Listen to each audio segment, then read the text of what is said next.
Hello guys, welcome back to my channel. So ಎಲ್ಲರೂ ಕೂಡ ಕೆಸೆಟ್ಟು ಮತ್ತು ಯು ಜಿ ಸಿ ನೆಟ್ ಎಕ್ಸಾಮ್ಗೆ ತುಂಬ ಚೆನ್ನಾಗಿ ಪ್ರಿಪೇರ್ ಆಗ್ತಾ ಇದ್ದೀರಾ ಅಂತ ಅಂದ್ಕೊಳ್ತಾ, ಸೊ ಅದ್ರ ಜೊತೆಗೆ ನಾನೇನು ಅಪ್ಲೋಡ್ ಮಾಡ್ತಾ ಇದ್ದೀನಿ ಆ ವಿಡಿಯೋಗಳೆಲ್ಲರಿಗೂ ಕೂಡ ಹೆಲ್ಪ್ ಆಗ್ತಾ ಇದೆ ಅಂತ ಅಂದ್ಕೊಳ್ತಾ ಇದ್ದೀನಿ. ಸೊ ಯಾವ ಥರ ಹೆಲ್ಪ್ ಆಗ್ತಾ ಇದೆ, ಯಾವ್ಯಾವ ಟಾಪಿಕ್ ಬೇಕು, ಯಾವ್ಯಾವ ಟಾಪಿಕ್ ಮೇಲೆ ಫಾಸ್ಟಾಗಿ ನಾನು ಈ ವಿಡಿಯೋನ ಅಪ್ಲೋಡ್ ಮಾಡಿಕೊಡ್ಬೇಕು ಅಂತ ಎಲ್ಲರೂ ಕೂಡ ಕಮೆಂಟ್ ಮಾಡಿ ಅಂತ ಕೇಳ್ಕೊಳ್ತಾ ಇದ್ದೀನಿ ಅಷ್ಟೇ. ಸೊ ಇವತ್ತಿನ ವಿಡಿಯೋದಲ್ಲಿ ಕ್ವಿಕ್ ರಿವಿಷನ್ ಅಲ್ವಾ. ಸೊ ಮೋಸ್ಟ್ ಕಾಮನ್ ಆಗಿ ಯು ಜಿ ಸಿ ನೆಟ್ಗೆ ಪ್ರಿಪೇರ್ ಆಗ್ತಾ ಇರ್ತೀರಾ. ಇನ್ನೇನು ಹಬ್ಬಬ್ಬಾ ಅಂತ ಅಂದರೆ ನಿಮಗೊಂದು 26 to 28 ಡೇಸ್ ಅಷ್ಟೇ ನಿಮಗೆ ಸಿಗ್ತಾ ಇರೋದು ಪ್ರಾಕ್ಟೀಸ್ ಮಾಡೋಕ್ಕೆ. ಅದಕ್ಕೋಸ್ಕರ ಈ ವಿಡಿಯೋದಲ್ಲಿ ಕ್ವಿಕ್ಕಾಗಿ ಗ್ಲಾನ್ಸ್ ಮಾಡ್ತಾ ಹೋಗೋಣ. HRMದು ಒಂದು ಟಾಪಿಕ್ ಅಲ್ವಾ. ಸೊ HRMಲ್ಲಿ ಮೋಸ್ಟ್ ಕಾಮನ್ ಆಗಿ ಇಂಪಾರ್ಟೆಂಟ್ ಟಾಪಿಕ್ ಅಂತ ಅಂದರೆ ಮಾಸ್ಲೋಸ್ ನೀಡ್ ಆಫ್ ಹೈರಾರ್ಕಿ ಥಿಯರಿ ಅಂತ ಕರಿತೀವಿ. So needs of hierarchy, so hierarchy levels of need ಅಂತ ಕರಿತೀವಲ್ವ.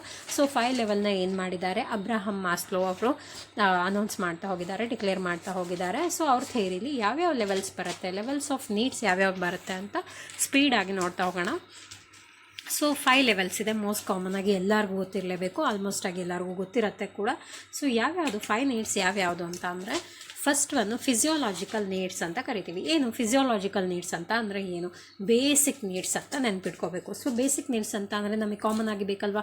ಸೊ ಅದಿಲ್ಲ ಅಂತ ಅಂದರೆ ನಮ್ಮ ಹತ್ರ ಇರೋಕ್ಕೆ ಸಾಧ್ಯ ಇಲ್ಲ, ಅದಿಲ್ಲ ಅಂತ ಅಂದರೆ ನಮ್ಮ ಹತ್ರ ಜೀವನ ಮಾಡೋಕ್ಕೆ ಸಾಧ್ಯ ಇಲ್ಲ ಅನ್ನೋಂಥ ಒಂದು ನೀಡ್ಸ್ ಇದೆ ಅಲ್ವಾ. ಅದನ್ನ ಏನಂತ ಕರಿತೀವಿ, ಫಿಸಿಯೋಲಾಜಿಕಲ್ ನೀಡ್ಸ್ ಅಂತ ಕರಿತೀವಿ. ಫುಡ್ ತುಂಬ ಇಂಪಾರ್ಟೆಂಟ್, ವಾಟರ್, ಶೆಲ್ಟರ್, ಸ್ಲೀಪ್, ಇದೆಲ್ಲವೂ ಕೂಡ ಬೇಸಿಕ್ ಸರ್ವೈವಲ್ ಅಲ್ಲ. ನಾವು ಇರಬೇಕು, ಸರ್ವೈವ್ ಆಗಬೇಕು ಅಂತ ಅಂದರೆ ಇದೆಲ್ಲದೂ ಕೂಡ ಬೇಸಿಕ್ ಆಗಿ ಬೇಕೇ ಬೇಕು. ಅದನ್ನ ಏನಂತ ಹೇಳಿದ್ದಾರೆ, ಫಿಸಿಯಾಲಜಿಕಲ್ ನೀಡ್ಸ್ ಅಂತ ಹೇಳಿದ್ದಾರೆ. ಅದಾದಮೇಲೆ ನಮಗೆ ಯಾವ ಥರ ನೀಡ್ಸ್ ಇರುತ್ತೆ, ಸೊ ಅದೆಲ್ಲದೂ ಇದೆ. ಬೇಸಿಕ್ ನೀಡ್ಸ್ ಇದೆ, ಬೇಸಿಕ್ ಫೆಸಿಲಿಟೀಸ್ ಇದೆ, ಸರ್ವೈವಲ್ ಆಗೋಕ್ಕೆ ಯಾವ್ಯಾವ ನೀಡ್ಸ್ ಬೇಕೋ ಎಲ್ಲದೂ ಕೂಡ ಫುಲ್ಫಿಲ್ ಆದಮೇಲೆ ಸೊ ಮೋಸ್ಟ್ ಕಾಮನ್ ಆಗಿ ಹ್ಯೂಮನ್ ಬೀಯಿಂಗ್ ಯಾವ್ದು ಕಡೆ ಟರ್ನ್ ಆಗ್ತಾರೆ ಅಂತ ಅಂದರೆ ಸೇಫ್ಟಿ ನೀಡ್ಸ್ ಕಡೆ ಗ್ರೋ ಆಗ್ತಾ ಹೋಗ್ತಾರೆ. ಸೊ ಸೇಫ್ಟಿ ನೀಡ್ಸ್ ಅಂತ ಅಂದರೆ ಏನು, ಪ್ರೊಟೆಕ್ಷನ್ ಅಲ್ವಾ, ಸೆಕ್ಯೂರಿಟಿ ಅಲ್ವಾ. ಸೊ ಯಾವ ಥರ ಪ್ರೊಟೆಕ್ಷನ್ ಬಗ್ಗೆ ಅವರು ಎಕ್ಸ್ಪೆಕ್ಟ್ ಮಾಡ್ತಾ ಇರ್ತಾರೆ. ಸೊ ಎಂಪ್ಲಾಯ್ಮೆಂಟ್ ಪ್ರೊಟೆಕ್ಷನ್ ಇರಬೇಕು, working condition, safe working condition ಇರಬೇಕು. ಸೊ ನಾವು ವರ್ಕಿಂಗ್ ಡ್ಯೂರೇಷನ್ ಏನಿರುತ್ತೆ ಅಲ್ವಾ, ಸೊ ಅದು ಕೂಡ ಕಾನ್ಸ್ಟೆಂಟ್ ಆಗಿ ಇರಬೇಕು, ಪರ್ಮನೆಂಟ್ ಆಗಿ ಇರಬೇಕು. ಸೊ ಇದೆಲ್ಲ ಥರ ಸೆಕ್ಯೂರಿಟಿ ಬಗ್ಗೆ ಏನು ಮಾಡ್ತಾ ಹೋಗ್ತಾರೆ, ಅವರು ಥಿಂಕ್ ಮಾಡ್ತಾ ಹೋಗ್ತಾರೆ. ಅದನ್ನ ಏನಂತ ಕರಿತಾ ಇದ್ದೀವಿ, ಸೇಫ್ಟಿ ನೀಡ್ಸ್ ಅಂತ ಕರಿತಾ ಇದ್ದೀವಿ. ಸೊ ಸೇಫ್ಟಿ ನೀಡ್ಸ್ ಫುಲ್ಫಿಲ್ ಆದಮೇಲೆ ಏನು ಮಾಡ್ತಾರೆ, ಸೊ ಅವ್ರು ನೆಕ್ಸ್ಟ್ ಎಲ್ಲಿ ಟರ್ನ್ ಆಗ್ತಾರೆ, ಸೋಷಿಯಲ್ ನೀಡ್ಸ್ ಬಗ್ಗೆ ಟರ್ನ್ ಆಗ್ತಾ ಹೋಗ್ತಾರೆ. ಹಾಗಿದ್ರೆ ಸೋಷಿಯಲ್ ನೀಡ್ಸ್ ಅಂತ ಅಂದರೆ ಏನು, ಸೋಷಿಯಲ್ ನೀಡ್ಸ್ ಅಂತ ಅಂದರೆ ಸೊಸೈಟಿಲಿ ಮಿಂಗಲ್ ಆಗುವಂಥದ್ದಲ್ವಾ. ಸೊ ಸೊಸೈಟಿಲಿ ಬೆರೆಯುವಂಥದ್ದಲ್ವಾ, ಎಲ್ಲರ ಜೊತೆಗೂ ನಾವು ಒಬ್ಬರಾಗಿರಬೇಕು ಅಂತ ಅಂದ್ಕೊಳ್ತೀವಿ ಅಲ್ವಾ. ಅದನ್ನು ಏನಂತ ಕರಿತೀವಿ, ಸೋಷಿಯಲ್ ನೀಡ್ಸ್ ಅಂತ ಕರಿತೀವಿ. ಅದರಲ್ಲಿ ಲವ್ ಆಗಿರ್ಬೋದು, ಫ್ರೆಂಡ್ಶಿಪ್ ಆಗಿರ್ಬೋದು, ಬಿಲಾಂಗಿಂಗ್ನೆಸ್ ಆಗಿರ್ಬೋದು, ಗ್ರೂಪ್ ಅಕ್ಸೆಪ್ಟೆನ್ಸ್ ಅಂತ ಅಂದರೆ ಯಾವಾಗಲೂ ಎಲ್ಲರ ಜೊತೆಲೂ ಇರಬೇಕು, ಎಲ್ಲರ ಜೊತೆಲೂ ಮಾತಾಡ್ತಾ ಇರಬೇಕು, ಏನಾದರೂ ಶೇರ್ ಮಾಡ್ಕೊಳ್ತಾ ಇರಬೇಕು. ಸೊಸೈಟಲ್ಲಾಗಿ ಒಂಥರ ಸೋಷಿಯಲ್ ಆಗಿ ಇರಬೇಕು ಅನ್ನೋ ಕಾನ್ಸೆಪ್ಟನ್ನು ಏನಂತ ಕರಿತೀವಿ, ಸೋಷಿಯಲ್ ನೀಡ್ಸ್ ಅಂತ ಕರಿತೀವಿ.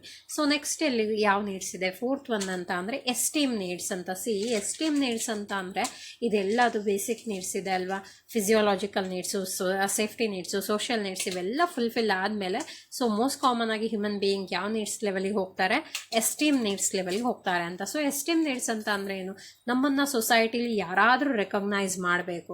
ಸೊ ನಾವು ಸೊಸೈಟಿಲಿ ರೆಕಗ್ನೈಸ್ ಮಾಡೋ ಥರ ಪರ್ಸ್ನಾಲಿಟಿ ಆಗಿರಬೇಕು ಅಂತ ಅಂದ್ಕೊಳ್ತಾರೆ ಅಲ್ವಾ. ಸೊ ಅದನ್ನು ಏನಂತ ಕರಿತೀವಿ, ಎಸ್ಟೀಮ್ ನೀಡ್ಸ್ ಅಂತ ಕರಿತೀವಿ. ಅಂತ ಅಂದರೆ ನಮ್ಮನ್ನು ಯಾರಾದರೂ ಸೊಸೈಟಿಲಿ ರೆಕಗ್ನೈಸ್ ಮಾಡಬೇಕು ಅಂತ ಅಂದರೆ ನಮ್ಮ ಸ್ಟೇಟಸ್ ಏನಾಗಿರಬೇಕು, ಇನ್ಕ್ರೀಸ್ ಆಗ್ತಾ ಇರಬೇಕು. ಅದ್ರ ಜೊತೆಗೆ ಸ್ಟೇಟಸ್ ಇನ್ಕ್ರೀಸ್ ಆಗಬೇಕು ಅಂತ ಅಂದರೆ ನಾವೇನು ಮಾಡಬೇಕು, ಏನಾದರೂ ಒಂದನ್ನು ಅಚೀವ್ ಮಾಡಿರಬೇಕಾ. ಸೊ ಏನಾದರೂ ಒಂದನ್ನು ಅಚೀವ್ ಮಾಡಿದರೆ, ಫಾರ್ ಎಕ್ಸಾಂಪಲ್ ಈ ಕೆಸೆಟ್ ಕ್ಲಿಯರ್ ಮಾಡ್ತೀರಾ, ಆಮೇಲೆ ಅಸಿಸ್ಟೆಂಟ್ ಪ್ರೊಫೆಸರ್ ಎಕ್ಸಾಮ್ ಬರೀತೀರಾ, ಕ್ಲಿಯರ್ ಆಗುತ್ತೆ ಅಂತ ಅಂದರೆ ಸೊ ನಿಮ್ಮ ರಿಲೇಟಿವ್ಸ್ ಏನಿರ್ತಾರೆ, ನಿಮ್ಮ ಊರವ್ರು ಏನಿರ್ತಾರೆ, ಎಲ್ಲರೂ ಕೂಡ ನಿಮ್ಮನ್ನು ರೆಕಗ್ನೈಸ್ ಮಾಡ್ತಾರೆ. ಇಲ್ಲ ಅಸಿಸ್ಟೆಂಟ್ ಪ್ರೊಫೆಸರ್ ಎಕ್ಸಾಮ್ ಕ್ಲಿಯರ್ ಆಗಿದೆ, ಹಿ ಅಪಾಯಿಂಟೆಡ್ ಆರ್ ಶಿ ಅಪಾಯಿಂಟೆಡ್ ಅಂತ ಹೇಳ್ತಾರೆ.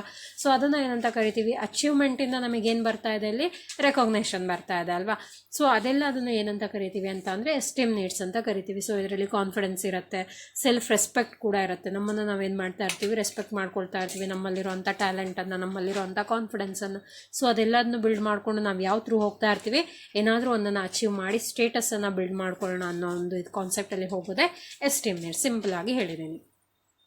ಸೊ ನೆಕ್ಸ್ಟ್ ಒನ್ ಅಂತ ಅಂದರೆ ಸೆಲ್ಫ್ ಆ್ಯಕ್ಚುಲೈಸೇಷನ್ ನೀಡ್ಸ್ ಅಂತ. ಏನು ಸೆಲ್ಫ್ ಆ್ಯಕ್ಚುಲೈಸೇಷನ್ ನೀಡ್ಸ್ ಅಂತ ಅಂದರೆ full potential, realising once full potential, creativity and personal growth ಅಲ್ವಾ. ಸೊ ಸೆಲ್ಫ್ ಆ್ಯಕ್ಚುಲೈಸೇಷನ್ ಅಂತ ಅಂದರೆ ನಮ್ಮ ಒಂದು ಇದನ್ನು ನಾವು ಪರ್ಸ್ನಲ್ ಗ್ರೋತ್ ಬಗ್ಗೆ ಯೋಚನೆ ಮಾಡ್ತಾ ಇರಬೇಕು. ಅದರಲ್ಲಿ ಏನಿರಬೇಕು, ಪೊಟೆನ್ಷಿಯಾಲಿಟಿ ಇರಬೇಕು, ಕ್ರಿಯೇಟಿವಿಟಿ ಇರಬೇಕು, ಪರ್ಸ್ನಲಿ ನಾವೇನಾಗ್ತಾ ಹೋಗಬೇಕು, ಗ್ರೋತ್ ಆಗಬೇಕು ಅಂತ. ಸೊ ಅದನ್ನು ಏನಂತ ಕರಿತೀವಿ, ಸೆಲ್ಫ್ ಆ್ಯಕ್ಚುಲೈಸೇಷನ್ ನೀಡ್ಸ್ ಅಂತ. ಅದರಲ್ಲಿ ನಮ್ಮ ಒಂದು ಇದರಲ್ಲಿ ನಾವು ಫುಲ್ ಫುಲ್ಫಿಲ್ ಅಂತ ಅನ್ನಿಸ್ಬೇಕು. ಆ ಥರ ಒಂದು ಕಾನ್ಸೆಪ್ಟನ್ನು ಸೆಲ್ಫ್ ಆ್ಯಕ್ಚುಲೈಸೇಷನ್ ಅಂತ. ಸೊ ಟೋಟಲ್ ಆಗಿ ಮಾಸ್ಲೋವ್ಸ್ ಏನು ಹೇಳಿದ್ದಾರೆ, 5 ನೀಡ್ಸನ್ನು ಹೇಳ್ತಾ ಹೋಗಿದ್ದಾರೆ ಬೇಸಿಕ್ಕಿಂದ. So one of that peak ಅಂತ ಅಲ್ವಾ, ಸೊ ಬೇಸಿಕ್ಕಿಂದ ಟಾಪ್ ತನಕ ಅಂತ. ಸೊ ಅದಿಷ್ಟನ್ನು ಅವರು ಯಾವುದರಲ್ಲಿ ಕವರ್ ಮಾಡಿಬಿಟ್ಟಿದ್ದಾರೆ, ಈ 5 ಪ್ರಿನ್ಸಿಪಲಲ್ಲಿ ಕವರ್ ಮಾಡಿಬಿಟ್ಟಿದ್ದಾರೆ. ಸೊ ಈಸಿಯಾಗಿ ನೆನ್ಪಿಟ್ಕೊಳ್ತೀರಾ ಅಂತ ಹೇಳ್ಕೊಳ್ತಾ, ಮೆಮೊರಿ ಟ್ರಿಕ್ ಏನು ನೆನ್ಪಿಟ್ಕೊಳ್ಳಿ ಅಂತ ಅಂದರೆ PSSES ಅಂತ ನೆನ್ಪಿಟ್ಕೊಳ್ಳಿ. ಇಲ್ಲ ಅಂತ ಅಂದರೆ PSQ ಅಂತ ಬೇಕಾದರೂ ನೆನ್ಪಿಟ್ಕೊಳ್ಳಿ. ಸೊ PESQ ಅಂತ ನೆನ್ಪಿಟ್ಕೊಂಡ್ರೆ ಈಸಿ ಆಗುತ್ತೆ ಅಂತ ಅಂದ್ಕೊಳ್ತೀನಿ. ಸೊ SQ ಅಂತ ಅಂದರೆ 3S ಅಂತ. ಸೊ ಅದರಲ್ಲಿ ಫಿಸಿಯಾಲಜಿಕಲ್ ಎಸ್ಟೀಮ್ ಬರುತ್ತೆ, ಸೋಷಿಯಲ್ ಬರುತ್ತೆ, ಸೆಲ್ಫ್ ಆ್ಯಕ್ಚುಲೈಸೇಷನ್ ಬರುತ್ತೆ, ಮೋಸ್ಟ್ ಕಾಮನ್ ಆಗಿ ಸೇಫ್ಟಿ ನೀಡ್ಸ್ ಬರುತ್ತೆ ಅಲ್ವಾ. ಸೊ 3S ಅಂತ ಅಂದರೆ ಸೇಫ್ಟಿ, ಸೋಷಿಯಲು, ಸೆಲ್ಫ್ ಆ್ಯಕ್ಚುಲೈಸೇಷನ್. P ಅಂತ ಅಂದರೆ ಫಿಸಿಯಾಲಜಿಕಲ್, E ಅಂತ ಅಂದರೆ ಎಸ್ಟೀಮ್. ಸೊ P ಅಂತ ಅಂದರೆ ಮೋಸ್ಟ್ ಕಾಮನ್ ಆಗಿ ಎಲ್ರಿಗೂ ನೆನಪಿರುತ್ತಾ, ಫಿಸಿಕಲ್ ಎಜುಕೇಷನ್ ಅಂತ ಹೇಳ್ತೀವ. ಸೊ P ಅಂತ ಅಂದರೆ ನೆನಪಿರುತ್ತಲ್ವಾ, PE+SQ ಅಂತ ನೆನಪಿಟ್ಕೊಳ್ಳಿ. ಸೊ ಈಸಿಯಾಗಿ ಎಲ್ಲರಿಗೂ ನೆನಪಿರುತ್ತೆ ಅಂತ ಹೇಳ್ಕೊಳ್ತಾ, ಸೊ ಐ ಹೋಪ್ ನಾನೇನು ಇವತ್ತು ಎಕ್ಸ್ಪ್ಲೇನ್ ಮಾಡಿದ್ದೀನಿ, ಗ್ಲಾನ್ಸ್ ಮಾಡಿದ್ದೀವಿ ಅಲ್ವಾ. ಸೊ ರಿವಿಷನ್ಗೆ ತುಂಬ ತುಂಬ ತುಂಬ ಹೆಲ್ಪ್ ಆಗುತ್ತೆ ಎಲ್ಲರಿಗೂ ಅಂತ ಅಂದ್ಕೊಳ್ತಾನೆ. ಸೊ ಎಲ್ಲರೂ ಕೂಡ ಮಿಸ್ ಮಾಡಿದೆ ನನ್ನ ಚಾನಲ್ನ ಸಬ್ಸ್ಕ್ರೈಬ್ ಮಾಡ್ತೀರಾ, ಶೇರ್ ಮಾಡ್ತೀರಾ, ಕಮೆಂಟ್ ಮಾಡ್ತೀರಾ, ವಿತ್ ಲೈಕ್ ಕೂಡ ಮಾಡ್ತೀರಾ ಅಂತ ಅಂದ್ಕೊಳ್ತಾ, thank you everyone, thank you for watching.